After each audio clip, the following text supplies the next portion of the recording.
saying that this is decades-old problems, and these issues have been present for years and years and years. So why didn't this administration initiate changes in their first administration? Well, I think what we saw is as most of you are no doubt aware, the Trump administration is currently presiding over a level of aviation chaos and catastrophe unprecedented in modern times. It includes things like the first fatal commercial plane crash in 16 years to the persistent, dangerous system disruptions at Newark Airport, one of the busiest in the country.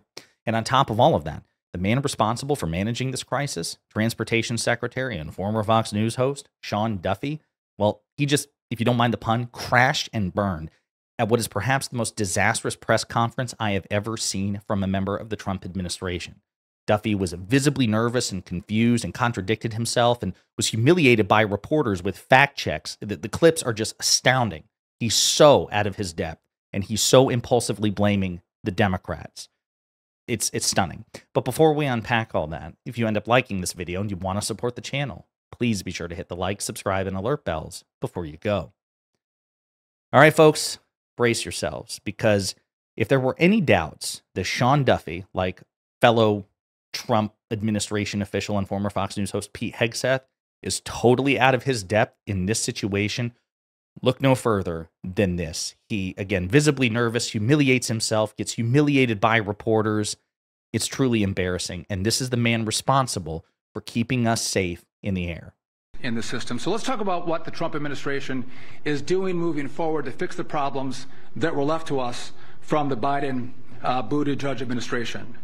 Now, while these temporary software fixes that I mentioned earlier that worked on Sunday morning should prevent future outages, the core issue is the telecommunication lines. Here's what we're doing to fix the telecom. One, I'll be requesting an OIG investigation into the failures of the last administration and the decisions that were made to move the TRACON from N90 in New York down to Philadelphia, and the work that was done to plan for this move and making sure that the lines were hardened. So notice how he blames the Biden-Buttigieg administration and says he's calling for an investigation, which sounds great, there should be, into the Biden-Buttigieg administration, referring to former Transportation Secretary Pete Buttigieg under President Biden. Not just a default investigation into what's going on. That would be one thing. And if it unearths issues with the previous administration, that's fine. We need to seek honesty. We need to seek transparency.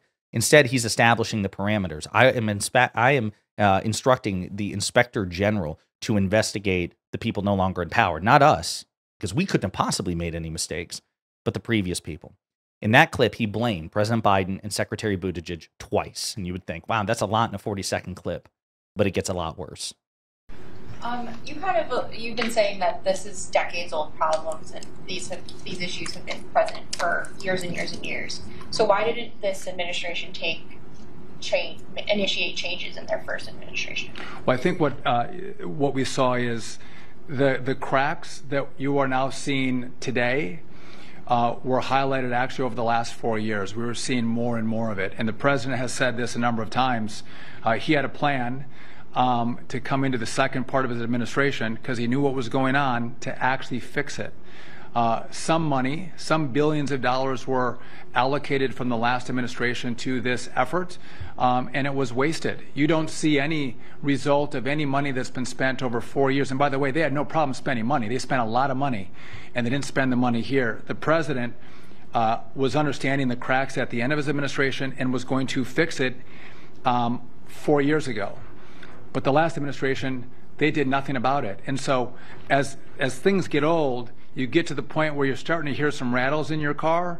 That's probably the sign you bring it to the shop. The last administration was hearing the rattles, and they basically kept driving and didn't do anything to fix it. Yeah.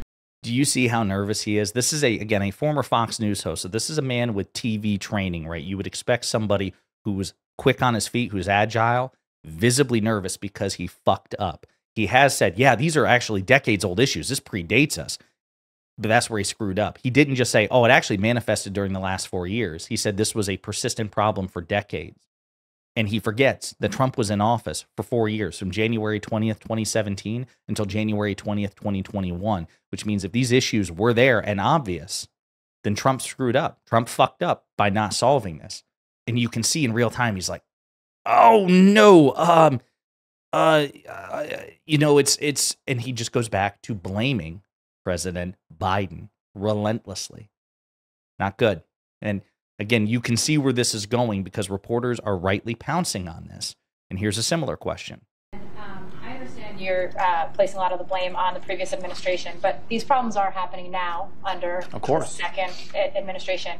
Are you just unlucky, or are there some real issues that need to be addressed under this current administration? If you buy a used car, you drive it home, and go to bed, wake up the next morning, drive to the store, and it breaks down, is it your fault, or is it the guy that you bought it from sold you a lemon, right? So we have to recognize, again, because I think a lot of the media tries to... Again, he's not... It's funny, when you say it's a lemon, that means you don't realize that the car has issues until after you purchase it. But Duffy and the Trump administration have said these issues have been going on prior to the Biden administration. And what was prior to the Biden administration? The Trump administration. So I guess the better metaphor would be, you know, you're getting a questionable car in advance. You do nothing to resolve it, do nothing to fix it. You sell it, I suppose, to somebody else for 4 years, knowing it has issues, and then you buy it back 4 years later, and then you drive it around without fixing it, and then it breaks down on you. I suppose that would be a better tortured metaphor than the one Duffy provided. But the bottom line is, as you can tell from that reporter's question, you're blaming the previous administration, but this shit wasn't happening during the previous administration. So doesn't really pass the smell test. You're either lying or you're unlucky.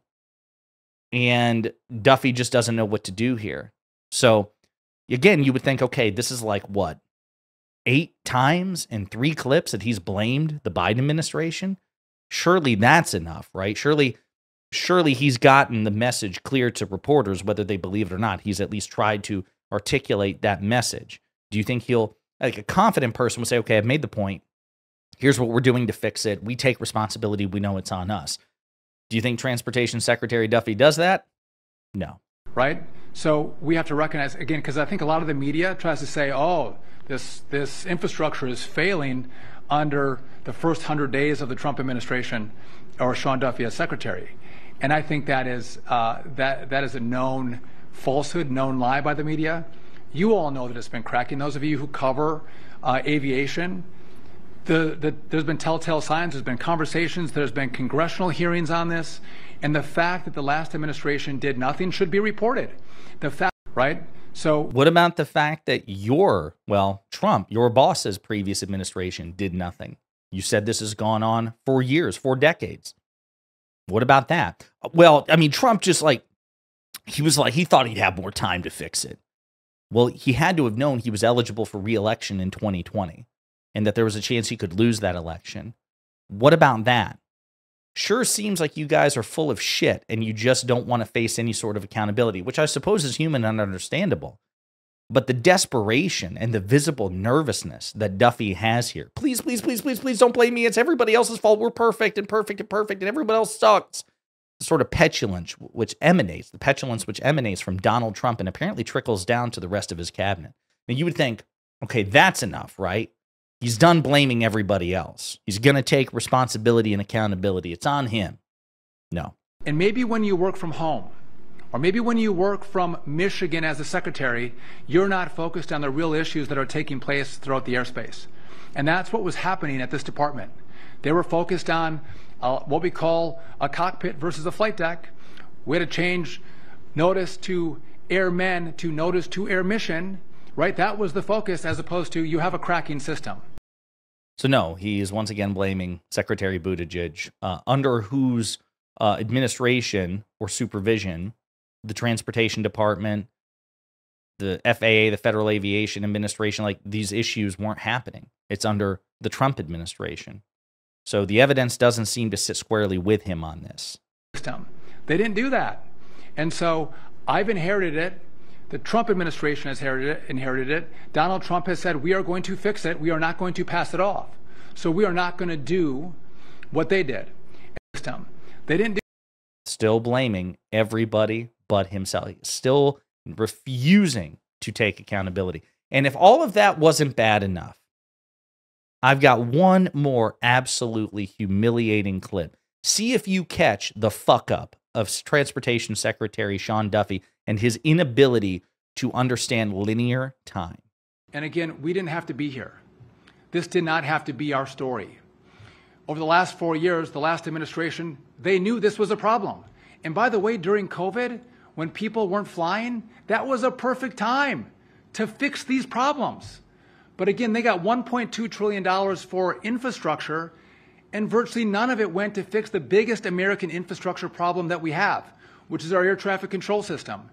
And so what you see in Newark, we're going to have to fix. We're going to move fast, but we're going to do it right. My concern is that we could see other situations like this. Did you catch it? One more time. Our story. Over the last 4 years, the last administration, they knew this was a problem. And by the way, during COVID, when people weren't flying, that was a perfect time to fix these problems. Who was president during the bulk of COVID where people weren't driving or flying, when the actual lockdowns were in effect? Well, those took place in 2020. Who was president in 2020, dumbass? Your boss, Donald Trump. This is the problem with MAGA Republicans and MAGA Republican elected officials and their appointees like Sean Duffy. They don't understand time. They forget, oh my God, 2020 sucked. COVID sucked. Everything sucked. It must have been the Democrat. No, asshole. That was your boss in charge, which means your boss is responsible for it, which means people should be blaming your boss and your boss alone. You see how he told on himself? This happened during COVID. COVID was a perfect time. No, the person in charge didn't take advantage of the time during COVID when people weren't flying to fix these issues. That was your boss. So that was the most disastrous press briefing I've ever seen of a Trump administration appointee. I thought that Pete Hegseth was the worst in this respect. Sean Duffy, fellow former Fox News host and current colleague of Hegseth, actually lapped Hegseth. Visibly nervous, visibly confused, humiliated by reporters and by himself. And people should share this and continue to make fun of this loser and hold him accountable for the shit that happens on his watch and punish him politically and his party politically when they try to blame the Democrats, on whose watch this did not happen. In the meantime, let me know what you think in the comments.